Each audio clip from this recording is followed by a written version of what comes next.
Hello class 7 children. From your history book we will continue with the same topic, chapter 4, and the topic is Turkish invasion and the establishment of Delhi Sultanate. So in this chapter we have already done about Mahmud, Sultan Mahmud of Ghazni, and then Ghazni is a place and Gaur is a place that was ruled by the Turks people, ruler. So even what we see about Muhammad Ghori, that Muhammad Ghori was like Sultan Mahmud, that he also wanted to invade India. So when he wanted to invade India, there were Rajputs ruling the country. And who were the Rajputs that I told you? Were the Chauhans in Delhi and Ajmer, Solankis and Gujarat, Rathors of Kannauj, and Parmas of Malwa, and then Chandelas of Bundelkhand. So all these Rajput rulers that time they were ruling. So what happened? Now we will go to the important battles that Muhammad Ghori had waged to invade India. So the important battles were the first battle of Tarain and then second battle of Tarain. So today we are going to read about these two, what happened in the first battle and in the second battle. So Tarain is a what? It's a place in Haryana. It is also called as Tarauri. It's in Haryana, the Karnal district. So, Muhammad Ghori wanted to enter. So, Muhammad Ghori, he wanted to invade India. So, what he did, he entered through Gujarat. We have seen the map that's it. It was easy for the Turks to enter. So, what? He enters Gujarat, but then before he come across with the Solankis in Gujarat, the Chalukyas, okay, there he has a battle and then he is defeated. Muhammad Ghori is defeated and he goes back to his place called Gaur, and then after returning to Gaur, he builds up his own very strong army, so that next time when again he enters there, he can what? He can, capture those places. That time his army will be strong to face all these fights. So he goes back and he prepares his army. Then what happened? So what happens now? Muhammad Ghori, he comes back with his army, and then Prithvi Raj, he had first battle in Tarain in the year 1191 with whom? Chauhans. Okay. In 1191 with Prithvi Raj Chauhan.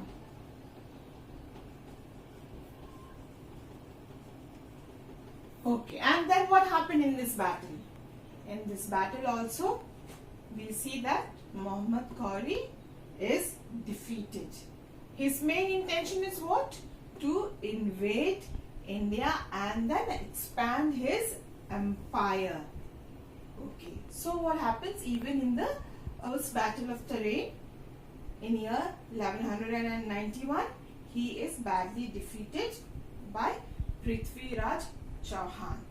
Okay. Now what happens? He goes back again, and then now he is very focused in India, that he wants to enter and expand. So what he does, again in the year 1192, he comes back. Muhammad Ghori, who? Muhammad Ghori comes back, and then again he wage a war with Prithvi Raj Chauhan. So what happens in the first battle?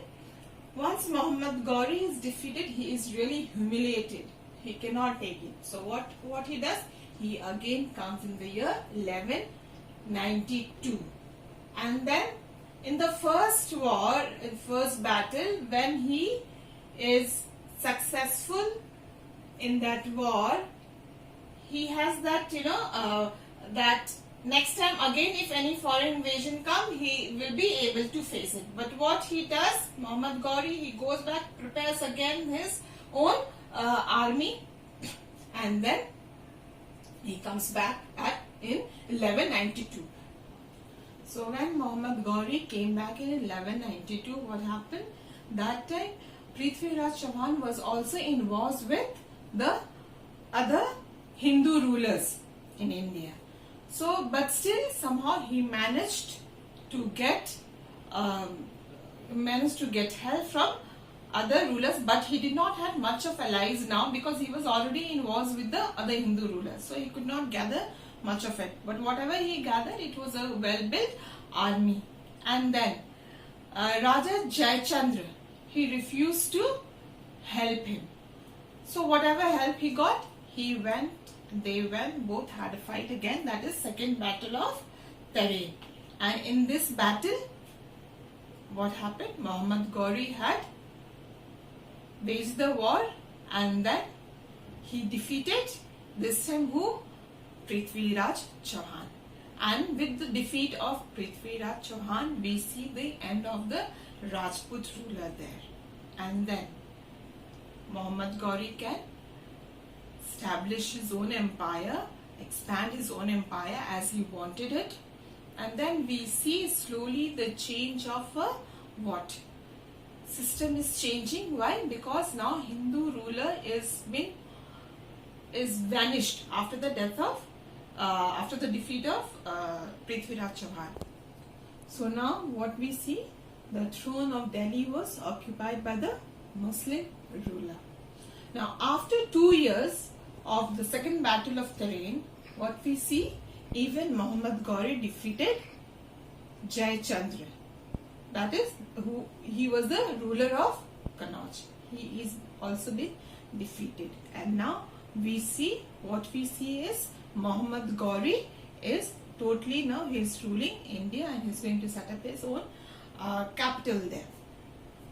Now in this, so after the defeat of Kannauj ruler, that is Raja Jayachandra, he has been killed. We see is he makes Muhammad. So after this, what Muhammad Ghori did was he appointed Qutbuddin Aibak. Now who is Qutbuddin Aibak? He was a slave, and so Qutbuddin Aibak was the slave, and he was sold to Muhammad Ghori. And this slave Qutbuddin Aibak was a very loyal person to his to Muhammad Ghori. And then he started expanding the power of Gaur. And then what do we see? That he is made in charge. If we see from the book, that he is made in charge by Muhammad Ghori over the Indian territories. Because of his work, he Muhammad Ghori liked him, and then he had given him made the in charge of the Indian territories. So he started expanding the Gaur empire. And then there's another person, that is Qutbuddin Aibak extended the Gaur power by raiding the northern India. By conquering the northern India, he started to expand the Gaur empire. And then what we see? So what do we see now? Qutbuddin Aibak, the loyal person of Muhammad Ghori, what he does? He extended Gaur's power. By how? By conquering the places like the Kalinjat, that is in Bundelkhand, Anhilwara, that's in Gujarat, and other northern parts like what? Such as Mathura, Gwalior, and Malwa. So this way, what he had done, this way he proved his loyalty. Then we see another general, and his name is, so now we see another general, that is Muhammad bin Bakhtiyar Khilji, who was a military general and who led the Muslim conquest of the eastern India regions of Bengal and Bihar. And it is believed that Muhammad bin Bakhtiyar Khilji, his invasion caused severe damage to the Buddhist faith in East India, and then many Buddhist people, so what do we see here? That because of the damage by Muhammad bin Bakhtiyar Khilji, we see that monks they escaped to Tibet with their manuscripts. Also overthrew the Sena dynasty in Bengal. And then Muhammad bin Ghori, though he was not a very great military ruler like Mahmud Ghazni, but Muhammad Ghori is considered to be the founder of the Turkish kingdom in India. So here what we see that the beginning of the Delhi Sultanate was an Islamic empire, and the period is between 1206 to 1526 CE. That is around 320 years. And this period of Delhi Sultanate, why is it called as Delhi Sultanate? Because the rulers were called the sultans and they ruled from Delhi. And then under Delhi Sultanate we see 5 dynasties coming up. So in Delhi Sultanate there are 5 dynasties. The first one is Mamluk dynasty or slave dynasty, then Khilji dynasty, Tughlaq dynasty, Sayyid dynasty and Lodi dynasty. So all these dynasties we are going to cover in the history book. So we will begin with Mamluk dynasty. Who are there in Mamluk dynasty? So in Mamluk dynasty, that's a slave dynasty, who are these people? Qutbuddin Aibak, Iltutmish, Razia Sultan and Ghiyasuddin Balban.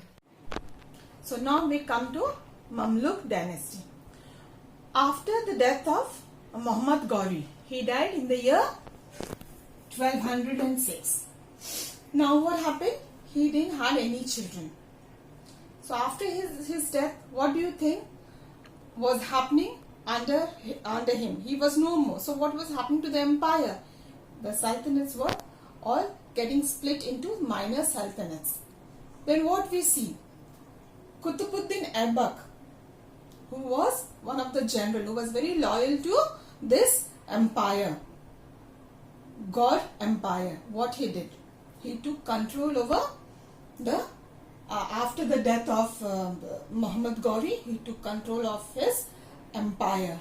And then there we see that Qutbuddin Aibak becomes the Sultan of the empire of Muhammad Ghori. So after the death of Muhammad Ghori, what we see? That now Qutbuddin Aibak, he took control of Muhammad Ghori's Indian possession. And then he is referred to as the founder of Mamluk dynasty. Mamluk dynasty or slave dynasty. So what do you mean by the term Mamluk? Now Mamluk means what? Owned, and it refers to a powerful military caste and called Mamluks, which they had come from where? Abbasid caliphs. So Mamluk means what? Owned, and they were the slaves from Abbasid caliphs. Okay, and he was Qutbuddin Aibak. What? He was sold to Muhammad Ghori. Okay, now what we see here, so from here onwards we see the slave dynasty, the establishment of Mamluk dynasty. Either slave or Mamluk, you don't get confused which one is slave and which one is Mamluk. Now it was the first of the dynasties to rule as the Delhi Sultanate. So here what we see, that Qutbuddin ruled for 4 years only, that is from 1206 to 1210 CE, and he is considered to be a very generous ruler. Okay, and he really took care of his subject. So, as I said, he was a generous ruler, and then he really took care of his people under him, and he was known as Lak Baksh. That is what? Giver of lakhs. And also he treated the Hindu people as well. So, but what we see here, what he did, he also destroyed temples, ancient temples, and did what? As Muhammad Ghori did, what? He collected wealth to build his mosque. Same here, we see that even Qutbuddin Aibak, though he was considered to be a generous person, ruler, but what he did, he broke several ancient temples and then collected wealth, and what he did with the wealth, that he built mosque and other monuments. Now let's read from your book what happened next. So here what we see, that he broke several ancient temples to collect wealth and the material required to build mosque and other monuments. Now here we see that Qutbuddin built two mosques, one in Delhi and the other at Ajmer. So the Qutub Minar was another monument started by him and completed by his successor Iltutmish. And then what we see, that Firoz Shah Tughlaq added the fifth and the last story to it. So how many stories are there? Qutub Minar has got 5 stories. That is the fifth one. The Qutub Minar is one of the most famous monuments in India. That is in Delhi. If you see, there's a place called Mehroli. There you will find Qutub Minar. Now, some historians believe that it was used as a minaret by the muezzin to summon Muslims for prayer. So when they had prayer, what? So they had used that Qutub Minar as what? For the muezzin to summon Muslims for prayers. So Aibak died in 1210 by an accident. What was that accident? You know, that he was playing a game of polo and then he fell from the horse and then he died. So children, in this video what we have learned is important battles. Between whom? Between Muhammad Ghori and the Rajput rulers, and then how he invaded India, he entered India, and then that is the first battle of Tarain and then second battle of Tarain. And then we see how the Delhi Sultanate comes into this picture. Then the first ruler is Qutbuddin Aibak. We also started with Mamluk dynasty. Now what is Mamluk dynasty? Is a slave dynasty, and under him how things went on, and then he ruled only for 4 years, and then he died in the year 1210 by an accident. And then we will see that how we will see in the next video the rest of the chapter. So I request you to kindly go through the chapter important battles, and we come to the end of the second part of this history chapter, chapter 4. And I thank you children for watching. Take care.